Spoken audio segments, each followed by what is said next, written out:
Si vous venez de nous prendre en marche, vous êtes sur l'A3, canal 203 sur la TNT. Vous bénéficiez d'une meilleure qualité d'image. Le numéro, c'est simplement le numéro 3. Voilà, simplement. Alors, petite information pour vous, amis téléspectateurs. Après sa victoire 2-1 face à l'Union sportive Gendarmerie nationale du Niger lors de la 4e journée de la Coupe de la Confédération de la CAF, l'ASEC Mimosa, pour conserver bien sûr toutes ses chances de qualification pour les quarts de finale, doit s'imposer face au Simba Sport Club de Tanzanie lors de la 5e journée de la Coupe de la Confédération de la CAF. Cette rencontre ASEC Mimosa de Côte d'Ivoire, Simba Sport Club de Tanzanie est à suivre ce dimanche 20 mars 2022 à 16h en direct sur la 3.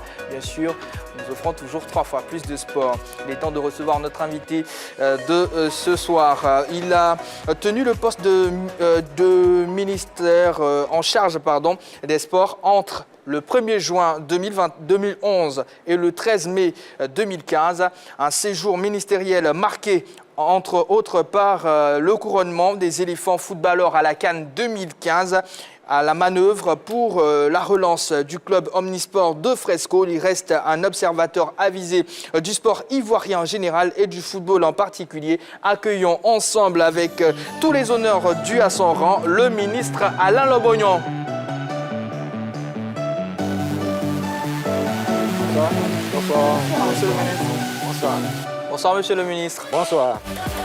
Eh bien, vous l'aurez compris, c'est l'heure de l'actu. Ah ouais.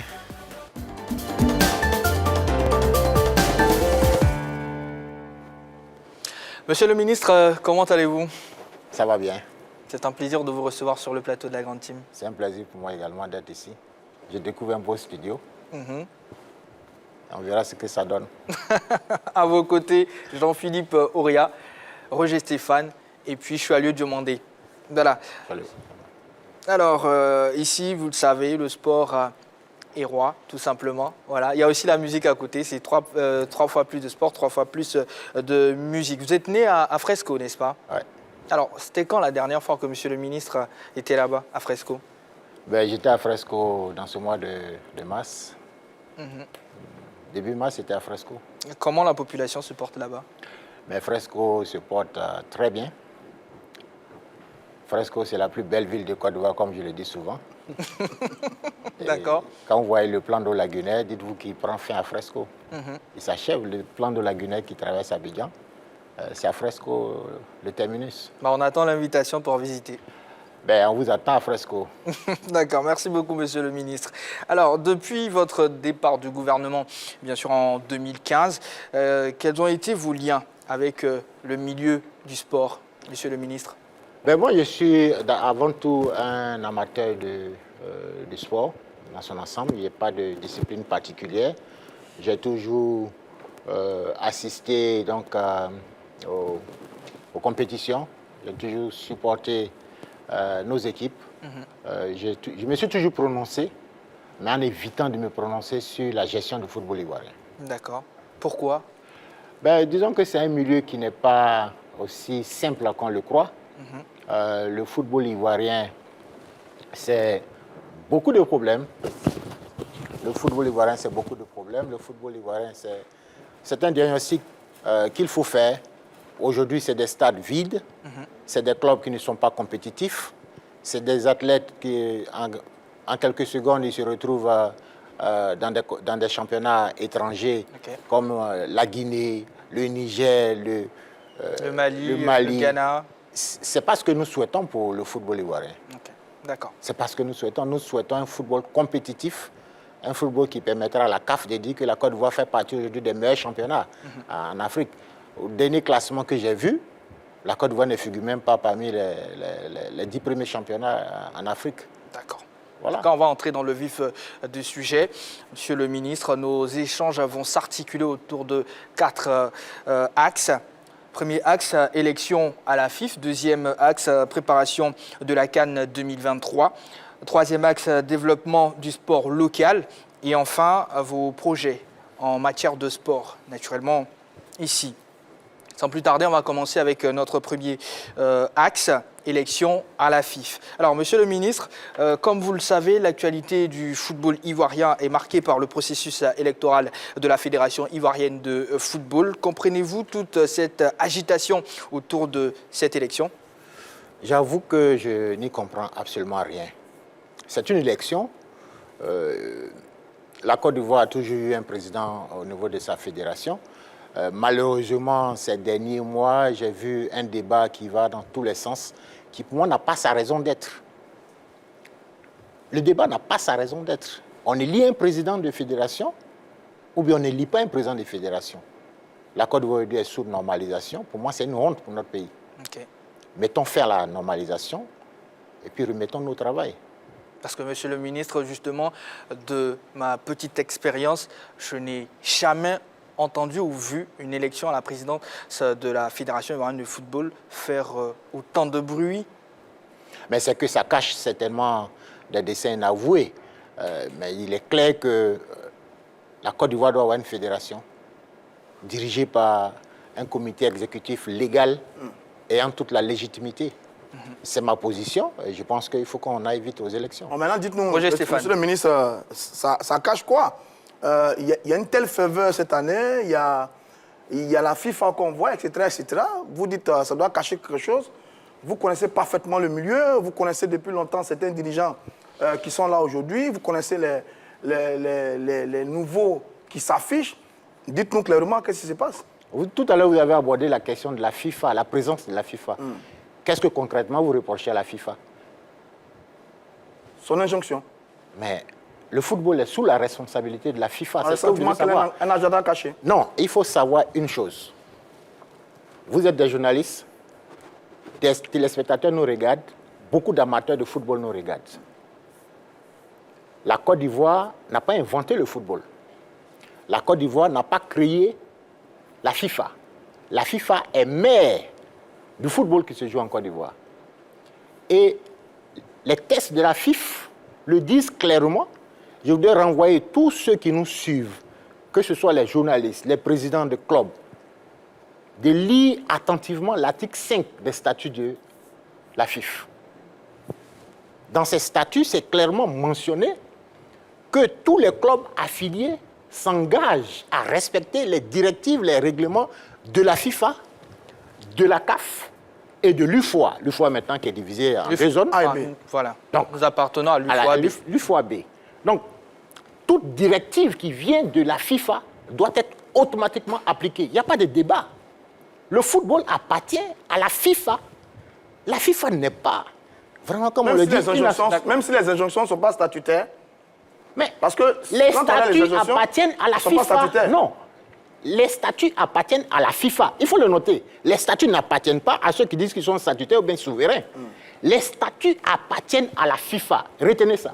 Si la FIFA dit que nous voulons des statuts type comportant X articles, la Côte d'Ivoire doit s'exécuter. D'accord. Alors, allez-y. Oui, monsieur le ministre, je veux savoir, aujourd'hui, est-ce que vous avez un candidat que vous soutenez? C'est ma première question. Deuxièmement, j'ai cru entendre que vous avez l'envie de vous présenter à la présidente de la FIFA. Je voudrais vous rassurer, je vais vous rassurer tout de suite. J'ai été condamné, privé de mes droits civiques, et donc je ne peux même pas faire acte de candidature. Donc à ce niveau, rassurez-vous. Quel candidat je soutiens? Je soutiens, je dirais, le candidat qui permettra à la Côte d'Ivoire d'avoir un football, un nouveau football. Un football qui permettra de remplir les stades, un football qui permettra aux clubs de l'intérieur de jouer à l'intérieur du pays, un football qui permettra à la Côte d'Ivoire d'avoir des arbitres aux compétitions internationales comme la CAN ou bien la Coupe du Monde. Je soutiendrai un président. En gros, un président qui fera évoluer le football. Qui fera sortir le football. D'accord. Jean-Philippe. Mais vous ne répondez pas à la question. Jean-Philippe a une question. Vous ne répondez pas à la question. Il y a des candidats déclarés. Il y a des noms qui circulent. Ce que cher soit le demander, tel qu'on se connaît tous, c'est quel nom? C'est qui le profil que vous tracez là? Je veux un nouveau profil. Bon, je veux un nouveau profil parce que j'étais ministre des Sports et je disais qu'il faut donner le sport aux sportifs. Laissez le sport entre les mains des sportifs. C'est ma position. Mais la FIFA n'est pas dirigée par un sportif. Dont vous parlez, la FIFA dont vous parlez là n'est pas dirigée par un sportif. Michel Platini était quand même à l'UEFA. C'est un athlète. Genre, voilà, de haut c'était niveau. pas Oui, un mais parce réputant, qu'il y a des réformes maintenant qui se passent au niveau de la FIFA et vous le savez très bien que le football évolue et le football doit évoluer. Et donc, ne disons pas qu'en Côte d'Ivoire, allons chercher des menuisiers, je n'ai rien contre les menuisiers, pour diriger la fédération. Ceux qui ont dirigé la fédération jusque-là, où nous en sommes, ils ont fini, tournons la page et puis avançons. Allez-y, Jean-Philippe. Monsieur le ministre, c'est vrai qu'aucun texte n'est immuable. Et comme l'a dit le président Jacques Anouma, les textes doivent évoluer avec le temps. Mais ne trouvez-vous pas un tout petit peu étonnant que des textes qui ont été votés en 2011 concernant le code électoral de la Fédération ivoirienne du football, sous l'égide de la FIFA, ces textes ont permis au président Feu Sili Diallo d'être réélu à la tête de la fédération, soit de manière aussi incroyable contestés par cette même FIFA en 2020 déjà, comme si ces tests-là, je dirais, contenaient en leur sein des incongruités vraiment terribles. Bon, moi, je vais vous mettre à l'aise. Les tests en Côte d'Ivoire comportent des incongruités. Et je vais vous citer quelques incongruités. J'ai su régulièrement vos débats. J'entends des journalistes dire, oui, mais il y a des parrainages au niveau de la FIFA, il y a des parrainages au niveau de la CAF. Pourquoi en Côte d'Ivoire on en fait un problème? Oui, on doit en faire un problème parce qu'au niveau de la FIFA ou bien au niveau de la CAF, on n'élit pas une liste. On n'élit pas une liste de candidats.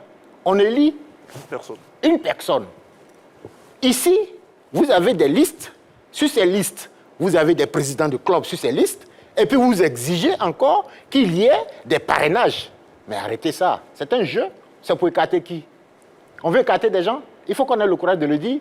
Moi, si je suis membre de cette Assemblée générale, je vais militer pour qu'on supprime les parrainages en Côte d'Ivoire. Merci beaucoup, monsieur le ministre. Quand vous dites ça, Roger Stéphane, s'il vous plaît. Voilà, on va prendre un appelant. C'est monsieur Diomandé Mamadou qui nous appelle de Sipilou. Bonsoir, monsieur Diomandé Mamadou. Allô? Allô? Il est parti, on l'a perdu. Voilà. Allez-y. Monsieur le ministre, quand vous dites ça, je suis un peu étonné. En France, il faut avoir 10 parrainages. Au Burkina, il faut avoir 9 parrainages, dont 3 de Ligue 1. On parle de la Côte d'Ivoire. Oui, mais le parrainage n'est pas un scandale. En Algérie, pour être candidat, on parle de la Côte d'Ivoire. Il faut être président de club, il faut avoir des diplômes universitaires, il faut avoir été responsable de structures dans le secteur privé et public. On parle de la Côte d'Ivoire. Donc vous ne pouvez pas dire que la Côte d'Ivoire est une exception. La Côte d'Ivoire n'est pas une exception. La Côte d'Ivoire est dans un contexte général que connaît la FIFA. Et pour une fois, pour des tests qui ont été adoptés sous l'égide de la FIFA, appliqués à 2 reprises, à plusieurs reprises d'ailleurs, sous l'égide de la FIFA, nous on est étonnés qu'aujourd'hui, en 2020, la FIFA vient nous dire que nos parrainages là ne sont pas bons. Non, je vous les rassure. parrainages existent partout. Non, je vais vous rassurer. Voyez-vous, vous avez dit que les tests existent depuis 2011. La FIFA existe depuis le 7 août 1960. D'accord. Donc il y a eu des présidents avant 2011 qui ont été élus sans parrainage. On est d'accord? Voyez-vous, M. Jacques Anouma, il était candidat au niveau de la CAF. Il m'écoute, il sait de quoi je vais parler. Il lui fallait un parrainage d'une fédération. Des fédérations voisines, de pays voisins, ont voulu parrainer Jacques Anouma.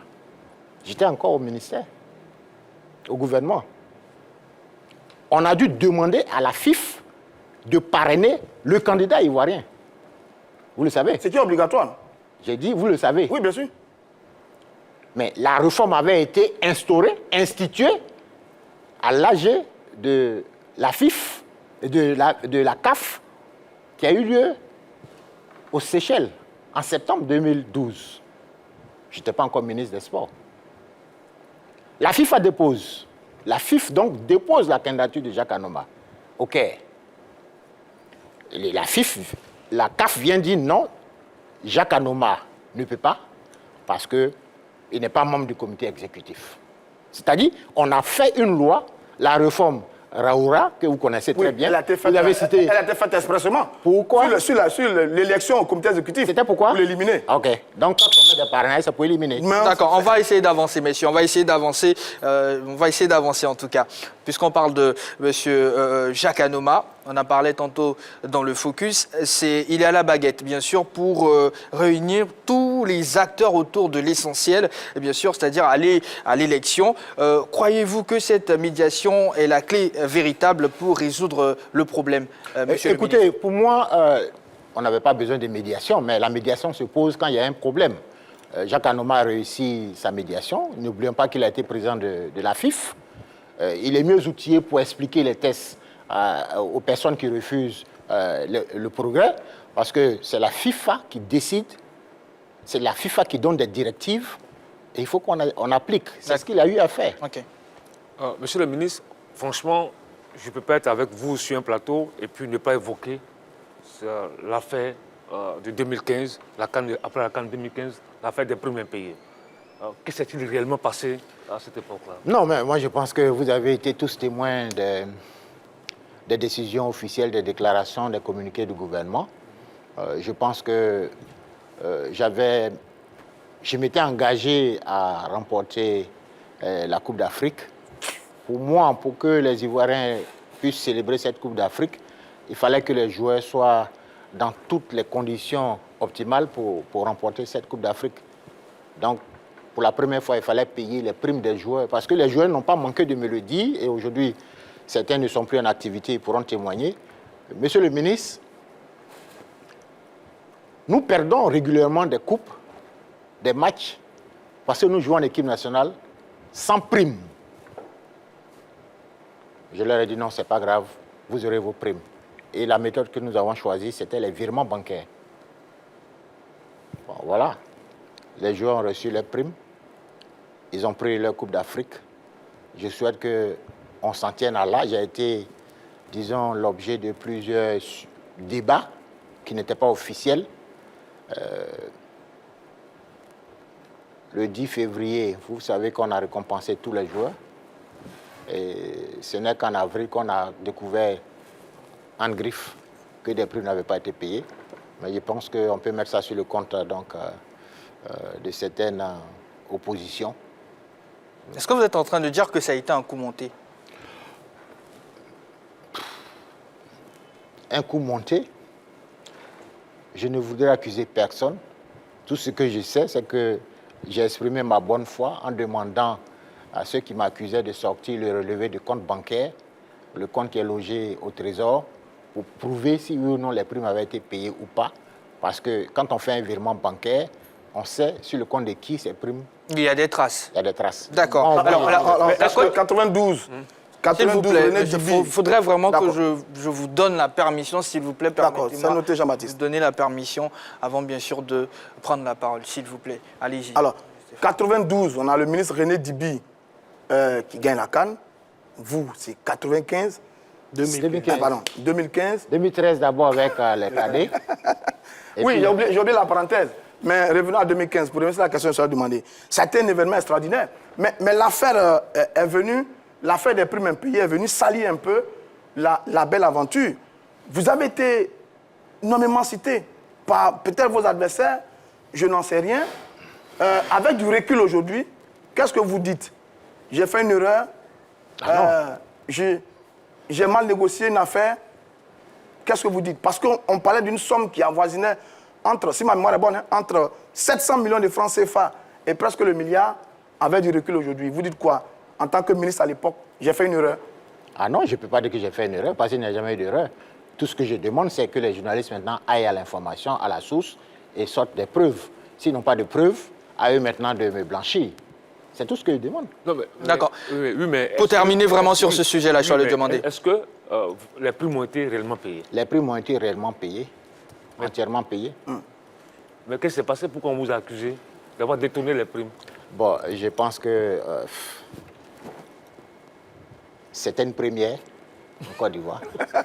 D'accord. On va prendre l'avis de M. Diomandé Mamadou qui nous appelle de Sipilou. Bonsoir, M. Diomandé Mamadou. Bonsoir, Jimé. Comment allez-vous? Bon, grâce à toi, moi, c'est très bien à Sipilou. Voilà, Dieu merci en tout cas. Réaction par rapport à la question LGT que je rappelle pour nos téléspectateurs. Quelle place pour un ancien ministre dans le développement du sport ivoirien? Bon, il y a un bonsoir au ministre du Sport, M. Alain. Bonsoir Alain. Bonsoir, monsieur. Ouais, bonsoir à la table. Bonsoir. Bonsoir. Bonjour, ta question, je reviens à ta question. Ok, allez-y. Nous devons croiser le doigt tous les Ivoiriens. D'accord, on se dit, la vérité en face, le football ivoirien est très très malade. Donc les anciens ministres, les anciens partisans de ce sport-là doivent s'unir comme un seul bonhomme de cette situation-là pour pouvoir sauver le football ivoirien. D'accord. Laissez le problème des honneurs, tout ça, laissez ça là. Et on a un acte de la compétition, on veut organiser la CAN 2023. On voit ces gens encore mal aimés par la suite encore, ils vont reporter encore la CAN 23 à la CAN 2025, on va prendre cette peine encore. Et c'est nous, on se bat moins cher. Donc il est temps de élire un président de cette situation-là, qui va organiser cette CAN-là. Et même, s'il y a eu un gars qui est venu, un expert du football qui est venu, qui veut se mettre au service de la nation. Nous, on en a marre, on pleure chaque fois. D'accord, c'est bien noté, monsieur Diomandé. Il va trouver ce football-là, il va trouver ce football-là, avec beaucoup de déshonneurs, là, on ne pas maintenant. Votre message est passé.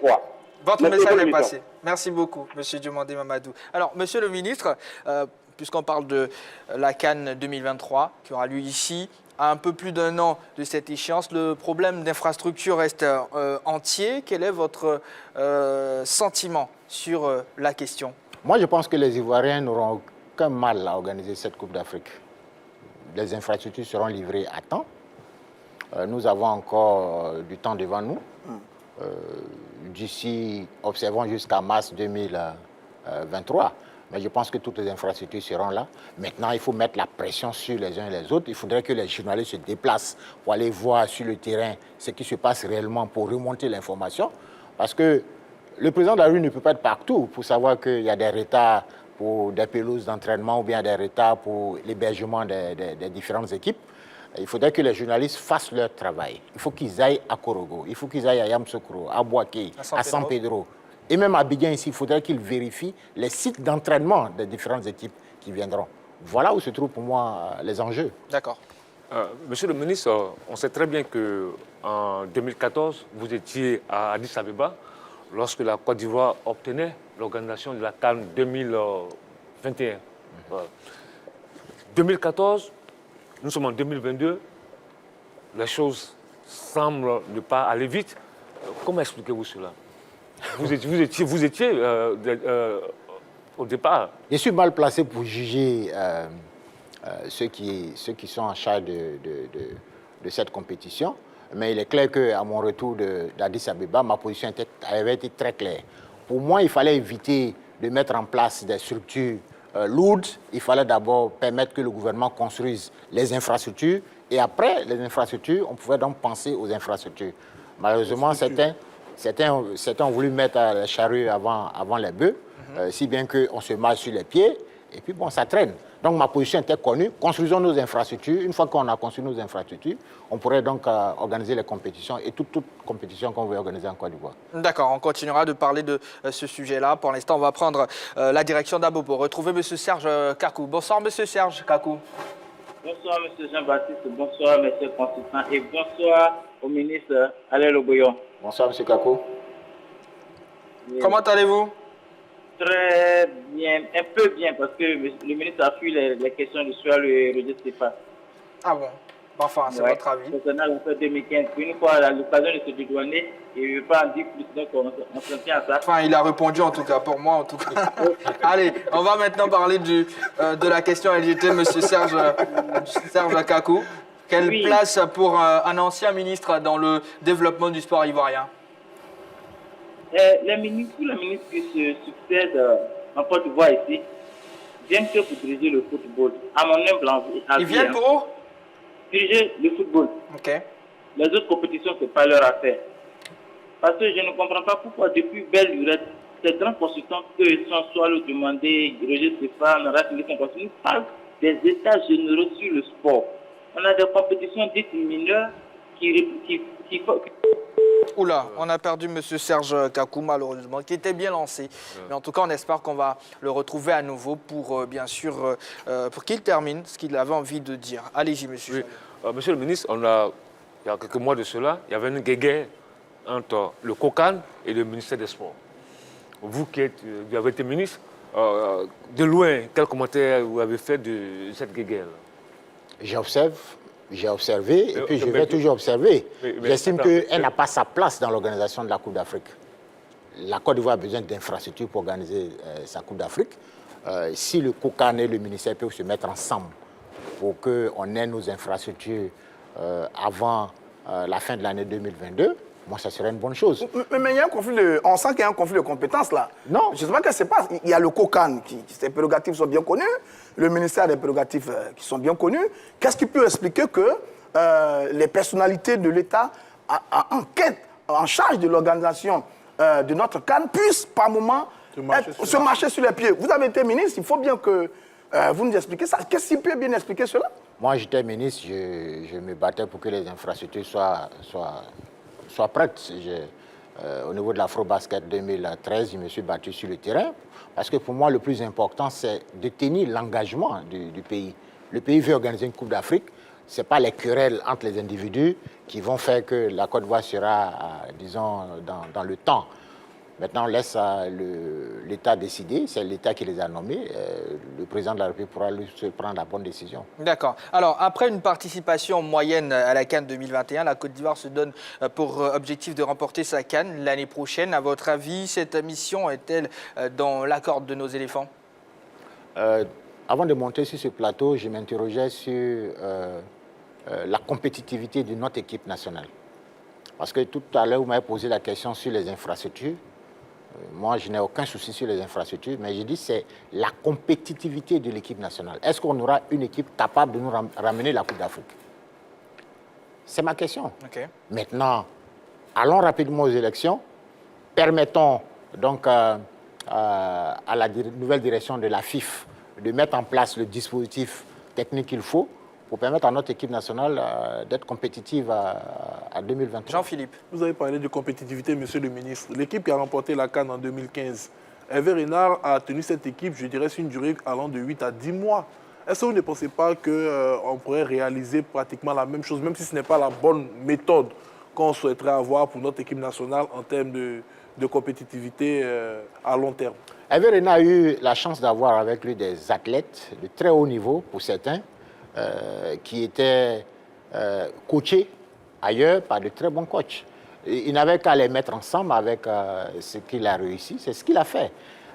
J'avais parlé avec Hervé Renard à l'époque. C'était de lui dire, le jour où le président Sidi Diallo, à son âme, est venu me le présenter, c'était de lui dire, monsieur, vous êtes en Côte d'Ivoire, le pays où vous avez 21 millions d'entraîneurs, 21 millions de supporters, mais moi, je ne reconnais qu'un seul entraîneur, c'est vous. Donc, donner l'équipe nationale à un entraîneur, si vous l'empêchez de travailler, il ne pourra pas travailler. Hervé Renard a assumé, il a fait ce qu'il avait à faire. Il a bénéficié des conseils du doyen Yeo Martial. Personne ne le dit assez, mais je vous dis qu'à Malabo, il échangeait avec Yeo Martial pour savoir ce que fait de tel joueur, ce que fait de tel autre. Bref, allons aux élections, élisons un nouveau président de la fédération. Il décidera de qui va coacher l'équipe nationale. D'accord. Bonsoir, monsieur Koné Mamadou. Bonsoir, Jean-Baptiste. Comment allez-vous? Ça va, grâce à Dieu. D'accord. On a la question LGT de ce soir. Réaction? Vraiment, je pense que le ministre peut nous apporter beaucoup. OK. Oui, il peut nous apporter beaucoup parce qu'il a déjà l'expérience. Il a dirigé déjà le ministère des Sports. Est-ce que vous pouvez déjà couper le poste récepteur derrière, s'il vous plaît? Ok. Voilà. Ça va? Allez-y, monsieur Koné. Ok. Donc, je disais que je pense que le ministre peut nous apporter beaucoup. Déjà, même par ses interventions sur le plateau tout à l'heure, on a vu qu'il s'y connaît. Il a donné des détails qui sont très importants. Et aujourd'hui, avec la CAN qui arrive à grands pas, je pense qu'ils doivent apporter leur grain de sel. Comme on l'a dit, le président de la République doit vraiment intervenir dans cette histoire-là pour que le football ivoirien puisse sortir de l'ornière. Parce que, comme on l'a dit, le championnat doit retourner à l'intérieur du pays. Avant, il y avait San Pedro, Abangourou, Kanyowa, Bouna, Odiene, ainsi de suite. Il faut qu'on revienne à ça. Donc vraiment, ces gens de personnes-là, c'est des personnes ressources. Ils peuvent apporter beaucoup. En tout cas, chapeau au ministre. Merci. Franchement, ton intervention, je suis très, très, très heureux. Et on a besoin de ces gens de personnes-là. Le plus souvent, il faut que vous les invitez pour qu'ils apportent de la plus-value au football ivoirien. Très bien Voilà, noté. les discussions ici, les partis pris là, vraiment, on est fatigué de ça. Merci beaucoup, monsieur Kone Mamadou. Chapeau. Allez. Voilà. Au revoir. Alors, monsieur Alain Lobognon, lors du bilan de vos 100 jours au ministère de la Jeunesse, des Sports et du Loisir, vous disiez, et je cite, « Le sport mondial est devenu aujourd'hui une industrie et la Côte d'Ivoire, pour en tirer profit, doit se lancer sur la voie du professionnalisme. Nous voulons contribuer à développer le sport ivoirien sous tous ses aspects. Pensez-vous avoir pris des initiatives décisives dans ce sens? Si oui, lesquelles? Oui, nous avons pris énormément d'initiatives. En quittant le ministère, nous avons laissé une étude qui était en cours sur la professionnalisation du sport en Côte d'Ivoire à travers 8 disciplines sportives que nous avons appelées disciplines prioritaires. Tout à l'heure, l'un des intervenants disait que le ministère des Sports se concentre seulement sur le football. Mais moi, j'avais fait du taekwondo ma première discipline. Ensuite, il y a le basket, le handball, le rugby, le judo, le football, le basket et le handball. Ces 8 disciplines sportives ont fait l'objet d'études par le BNET et par un cabinet international français afin de permettre donc à la Côte d'Ivoire de trouver les ressources humaines, techniques et financières pour moderniser donc toutes ces disciplines.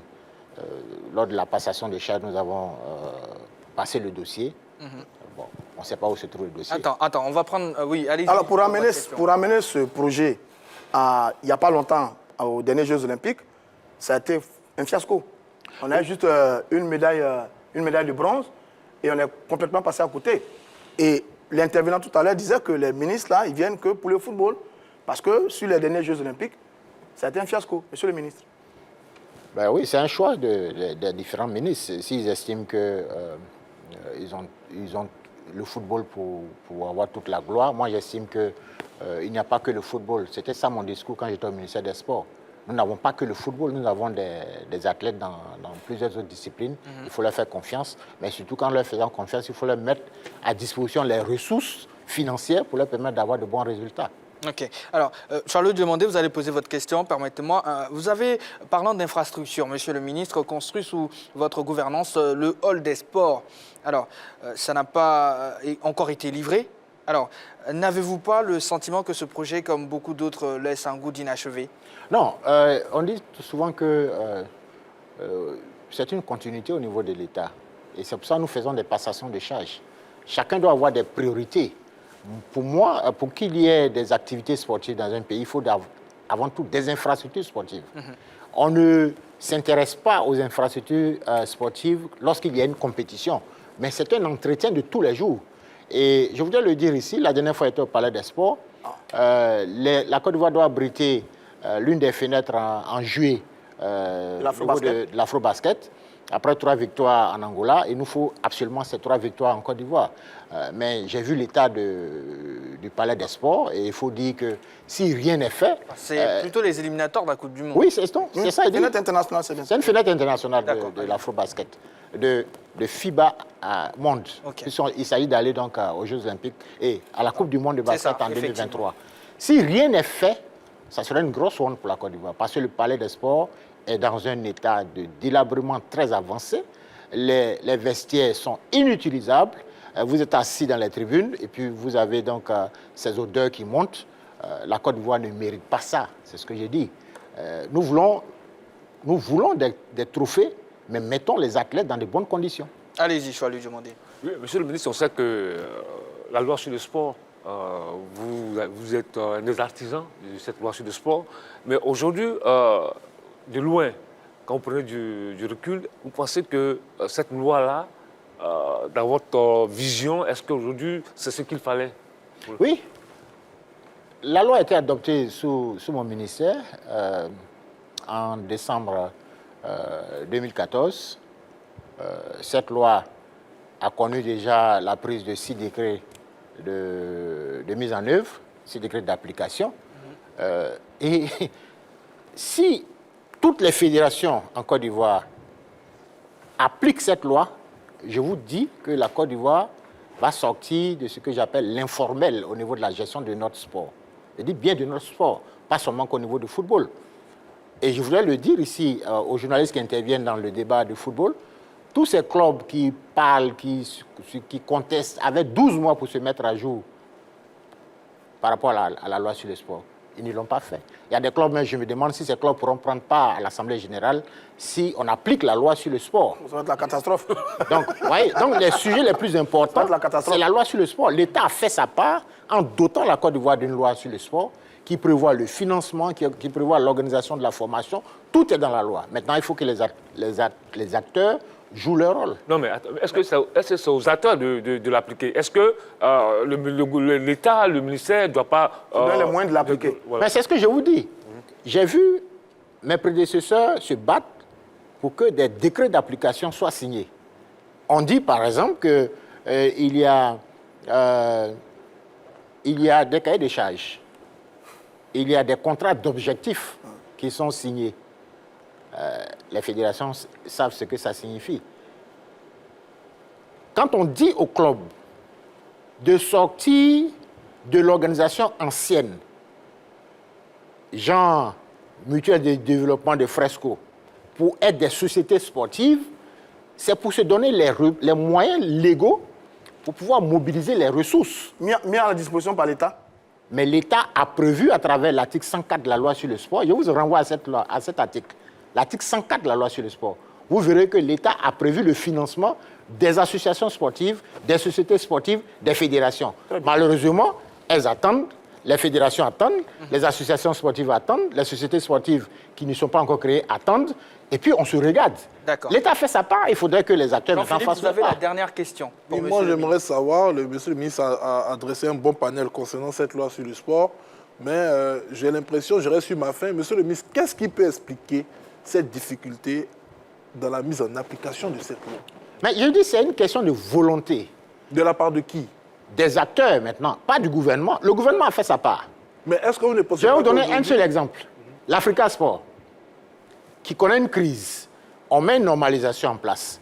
L'Africa Sport, si l'Africa Sport avait décidé d'appliquer la loi sur le sport, l'Africa Sport aurait demandé à tous les membres associés, comme on les appelle, d'accepter que l'Africa devienne aujourd'hui une véritable société sportive avec un budget, un capital qui aurait pu être de 5 milliards, avec des actions pour permettre à tous les supporters d'être des actionnaires au niveau de l'Africa Sport. L'Africa Sport a préféré retourner aux années 1947 avec le club sportif BT. Et donc voilà, à qui la faute? Il y a une loi sur le sport.